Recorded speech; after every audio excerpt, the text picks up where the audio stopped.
Friends welcome back to my channel. आशा करी सकले खूब भालो आछेन। आजके आबारो चले आसलाम आपनादेर सामने नतून आरेकटी रेसिपि निये। आर एई रेसिपिटी हच्छे स्कोयाश एबं डिम दिये असाधारण एकटा रान्ना। एई रान्नाटा देखार जोन्नो आमार संगेई थाकुन एबं फुल वाच द भिडियो। आर भिडियोटी भालो लागले निश्चयई लाइक कमेंटे शेयर करते एकदम भुलबेन ना। आर आमार चैनल जदि आपनि नतून हये थाकेन तो एक्षुनि आमार चैनलके सबस्क्राइब करुन परबर्ती भिडियोर आपडेट पाওয়ার জন্য। तो चलुन शुरू करी आजकेर रेसिपि।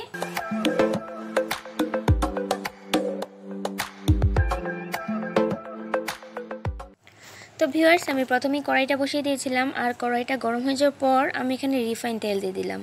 তেলটা যখন গরম হয়ে গেছে এবার আমি এতে দিয়ে দিচ্ছি পেঁয়াজ কুচি এবং কাঁচা লঙ্কা কুচি আর দুটো মিডিয়াম সাইজের পেঁয়াজ আমি টুকরো করে নিয়েছিলাম।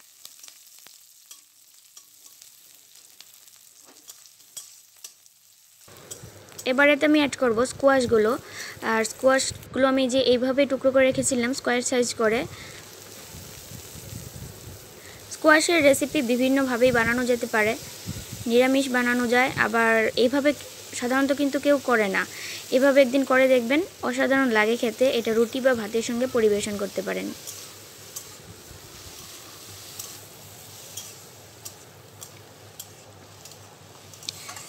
এবারে আমি দিয়ে দেব পরিমাণ মতো লবণ। আর লবণটার জন্য স্কোয়াশগুলো সেদ্ধ হয়ে যাবে তাড়াতাড়ি, আর পেঁয়াজ এবং কাঁচা লঙ্কার যে একটা কাঁচা গন্ধ থাকে সেই গন্ধটাও বেরিয়ে যাবে। এবার এটাকে আমি হালকা নাড়িয়ে 7 থেকে 8 মিনিটের জন্য ঢেকে দেব।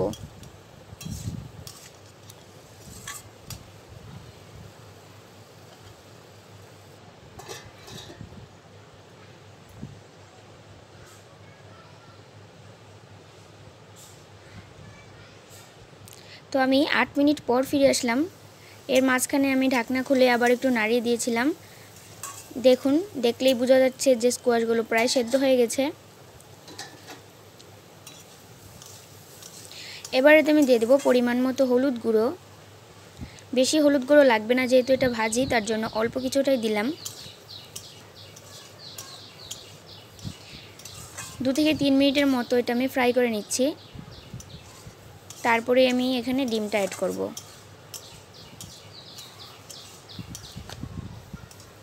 দেখে নেব যে সেদ্ধ হয়েছে কিনা। সেদ্ধ হয়ে গেছে। এবার এতে আমি ডিমটা অ্যাড করছি। আর আমি 2টো ডিম নিয়েছি, আপনাদের ইচ্ছে মতো ডিম নিতে পারেন।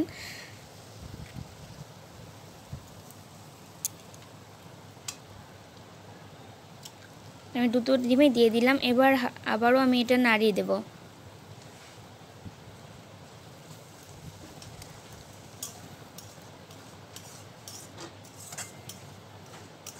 তিন থেকে 4 মিনিটের মতো মিডিয়াম আছে ভেজে নিলেই রেসিপিটি একদম কমপ্লিট। একদিন বাড়িতে নিশ্চয়ই ট্রাই করবেন।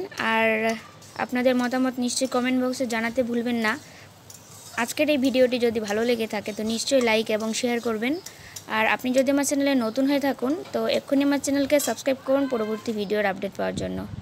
তো আজকের মতো এখানেই বিদায় নিচ্ছি। আবার দেখা হবে নতুন কোনো আরও রেসিপি নিয়ে। ততক্ষণ সবাই খুব ভালো থাকবেন, সুস্থ থাকবেন। বাই।